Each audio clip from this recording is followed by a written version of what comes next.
De volta com Acontece Regional, agora às 7h43, e o assunto é educação.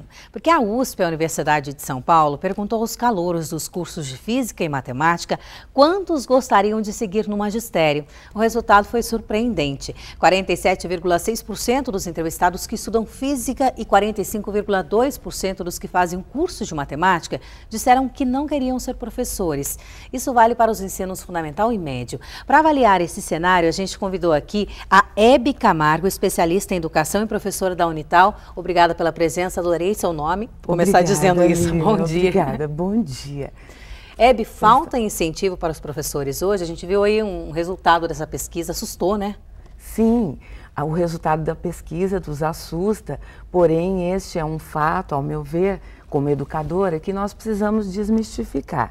Embora as pesquisas apontem isso, eu penso que um dos itens importantes para que nós possamos, ao menos, motivar esses professores, esses jovens que estão estudando e que muitas vezes não querem e não pretendem assumir a carreira, mostrar que o professor, como sempre, é uma pessoa muito importante, não só na transmissão dos conhecimentos, Lilian, mas na formação, no desenvolvimento do ser humano.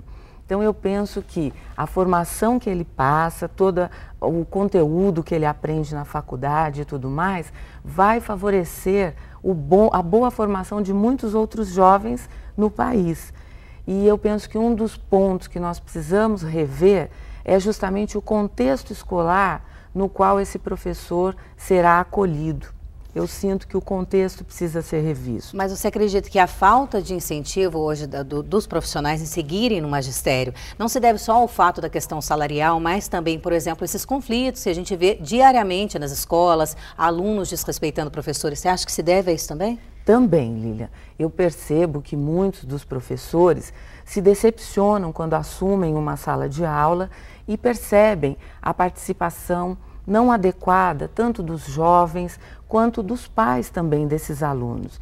Então eu penso que nós podemos desmistificar isso, os professores precisam ser valorizados não só financeiramente, mas serem respeitados e reconhecidos tanto pela comunidade, pelos pais, pelos diretores.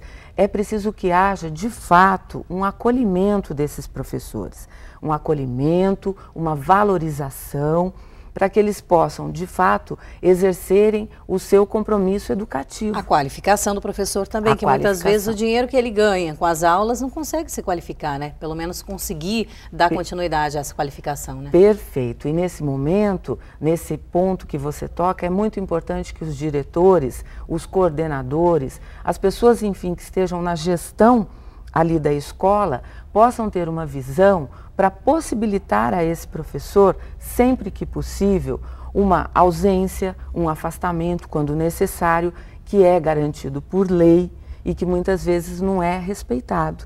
Então, esse professor precisa muitas vezes ir a um congresso, ir a um simpósio, participar de uma palestra e muitas vezes ele um curso de especialização. Isso, e às vezes ele não é liberado para isso. Muitas vezes é descontado do pagamento dele este momento, não se entende que este momento é garantido não só por lei, mas é um dever do professor. Ele precisa se atualizar, ele precisa o tempo todo estar com a sua formação em desenvolvimento também, porque as sementes não se desenvolverão se caírem em terreno pedregoso. Já diz Oliveira Formosinho para nós. Muito obrigada, viu, Hebe, pela sua presença, Lilian, da mensagem que você deixou aqui hoje. Um bom dia para você. Para você também. Tudo de bom. São 7h48, hora da previsão do tempo.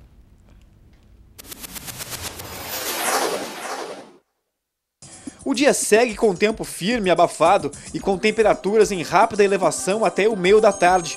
A umidade relativa do ar cai e fica com níveis baixos. Amanhã, instabilidades de uma frente fria trazem pancadas de chuva e trovoadas a partir da tarde.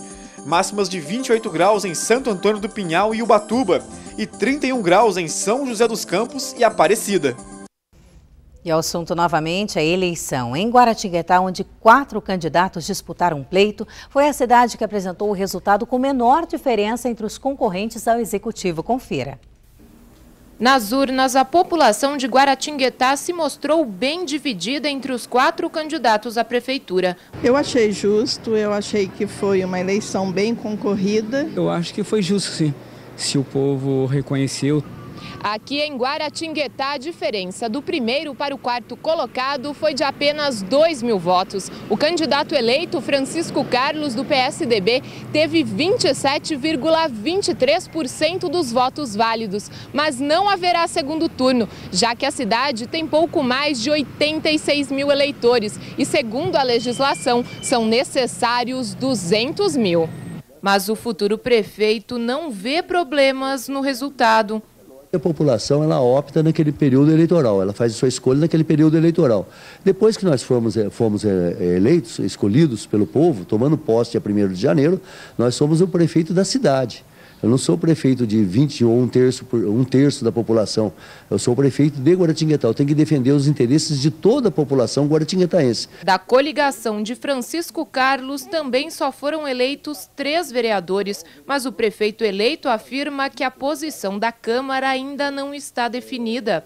A composição irá acontecer e com certeza Guaratinguetá irá partir para o desenvolvimento.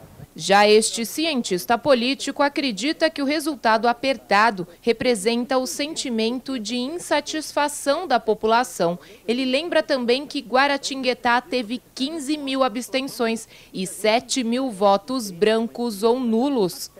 Talvez seja um reflexo mais claro, essa eleição de 2012, de como a população não está feliz com o que está acontecendo aqui. Quando você vê 4 candidatos com uma diferença mínima, significa que existe um racha na cidade. Se existe um racha na cidade, porque não tem nenhum grupo político que está sobrepondo.